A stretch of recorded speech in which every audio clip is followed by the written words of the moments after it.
자, 안녕하세요. 14장 마지막 강의를 시작하도록 하겠습니다. 자, 이번에는 우리가 이제 전 시간까지 메시지 포트 타입 바인딩 엘리먼트에 대해서 알아봤고, 자, 마지막으로 웹 서비스에 대한 URL 정보를 기술하고 있는 서비스 엘리먼트에 대해서 한번 알아보도록 하겠습니다. 이 서비스 엘리먼트는 웹 서비스에 대한 URL 정보를 기술하고 있는 엘리먼트예요. 그래서 이 서비스 엘리먼트는 하위에 포트 엘리먼트를 가지고 있는데, 이 포트 엘리먼트에 실제 웹 서비스를 이용하기 위한 URL 정보가 기술되어 있습니다. 자, 우선 서비스 엘리먼트를 보면, 자, 서비스 엘리먼트는 네임 어트리뷰트를 가지고 있는데, 이 네임 어트리뷰트에는 웹 서비스의 이름을 기술하시면 됩니다. 자, 그리고 하위에 포트 엘리먼트에는 네임 어트리뷰트가 사용되어 있는데, 이 포트에 대한 그 이름을 기술하시면 돼요. 포트 엘리먼트의 이름을 기술하시면 됩니다. 그리고 바인딩 어트리뷰트에는 우리가 앞서 작성한 바인딩 엘리먼트를 참조하는 값을 기술하시면 됩니다. 그리고 이 포트 엘리먼트의 하위에는 솝 어드레스라는 엘리먼트를 가지고 있는데, 이 솝 어드레스 엘리먼트에 이제 웹 서비스가 제공되는 URL 정보를 기술하시면 됩니다. 로케이션 어트리뷰트를 사용해서 웹 서비스가 제공되는 URL 정보를 이와 같이 기술하시면 됩니다. 자, 그래서 서비스 엘리먼트는 웹 서비스가 제공하는 URL에 대한 정보를 기술하기 위한 엘리먼트고, 그리고 포트 엘리먼트와 솝 어드레스라는 엘리먼트를 이용해서 이와 같이 웹 서비스가 제공되는 URL 정보를 여러분들이 기술하실 수가 있습니다. 자, 그리고 우리가 이제 타입스 엘리먼트에 대해서 한번 알아보도록 하죠. 자, 제가 타입스 엘리먼트는 처음에 이제 WSL을 설명하면서 가장 마지막에 여러분들께 설명드린다고 이야기를 했습니다. 이 타입스 엘리먼트는 웹 서비스에 사용되는 데이터 타입으로 인자나 리턴 타입에 대한 데이터 타입으로 복합 데이터 타입이 사용될 경우, 그러니까 다시 말해서 구조체나 배열이 웹 서비스의 인자나 리턴 타입으로 사용될 경우에 이 구조체나 배열에 대한 정보를 기술하기 위해 사용하는 엘리먼트가 바로 타입스 엘리먼트예요. 자, 만약에 웹 서비스가 이 복합 데이터 타입을 사용하지 않고 단순 데이터 타입만 사용한다면 타입스 엘리먼트는 빈 엘리먼트로 작성을 하시면 됩니다. 자, 근데 만약에 복합 데이터 타입이 사용될 경우라면 타입스 엘리먼트에 복합 데이터 타입에 대한 정보를 기술하시면 돼요. 자, 우선 타입스 엘리먼트가 작성된 거를 한번 보자고요.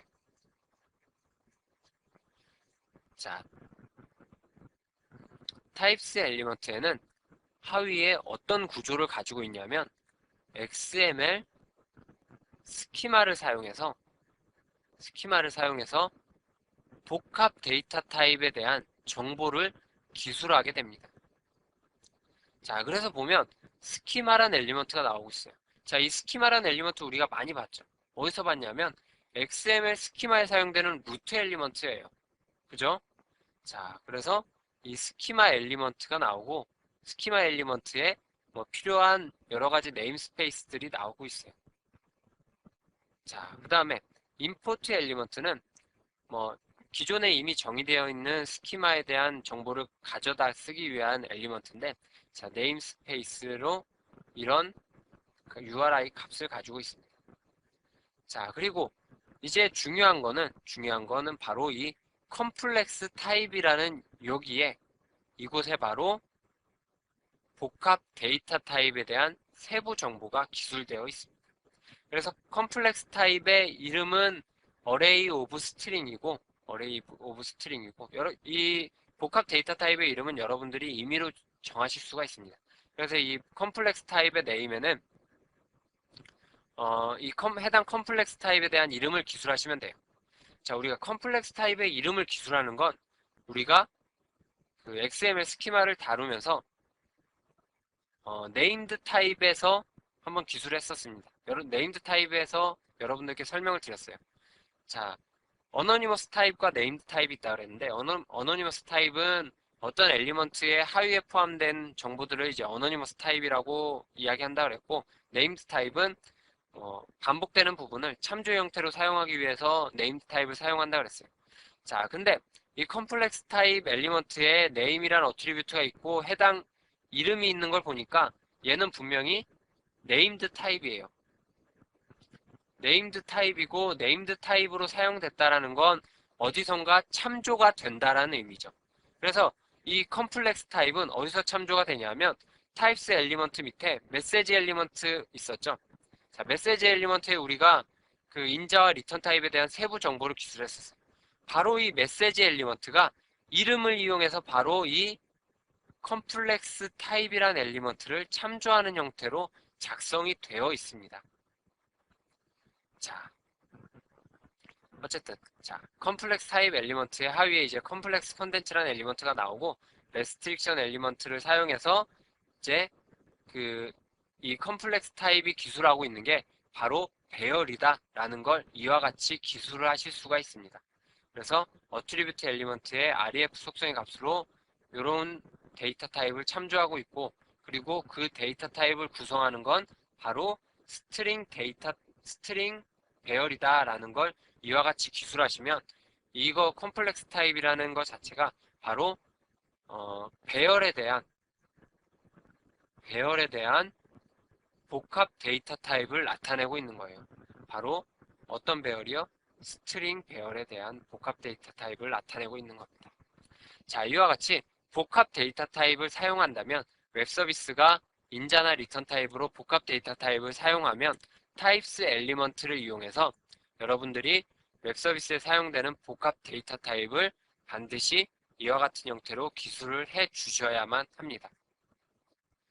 자, 그래서 우리가 지금까지 WSDL 문서의 구조에 대해서 한번 자세히 알아봤어요. 자, WSDL 설명 이제 제가 처음에 시작하면서 WSDL 문서가 그렇게 설명할 양이 많지 않겠지라고 생각을 했는데 어떻게 설명을 하다 보니까 WSDL 문서에 대해서 벌써 이제 이게 마지막 강의인데 4강의가 벌써 녹음이 됐네요. 그렇게 많지 않을 거라고 생각했는데 역시 WSDL 문서가 설명을 하다 보니까 역시 웹 서비스에서 좀 많은 비중을 차지하고 있구나라는 걸 느낄 수가 있었습니다. 자, 어쨌든 WSDL 문서의 구조에 대해서 제가 여러분들께 좀 자세히 설명을 드렸고, 이 WSDL 문서에 대해서 여러분들이 뭐 자동으로 생성하고 자동으로 이용할 수 있으니까 WSDL 문서 뭐 알 필요 있나 라고 생각하실 수도 있겠지만, 사실 실상 웹 서비스를 딱 접하고 보면 여러분들이 WSDL 문서로부터 어떤 정보를 여러분들이 눈을 통해서 수동으로 얻어야 될 경우가 종종 있어요. 자, 그렇기 때문에 WSDL 문서의 정보를 파악하는 정도는 여러분들이 갖추셔야 뭐 웹 서비스를 이용하는 데 있어서 여러분들이 조금 편하게 웹 서비스를 이용하실 수 있을 거라고 생각이 됩니다. 자, 그래서 14장 강의는 여기까지 마치도록 하겠습니다. 수고하셨습니다.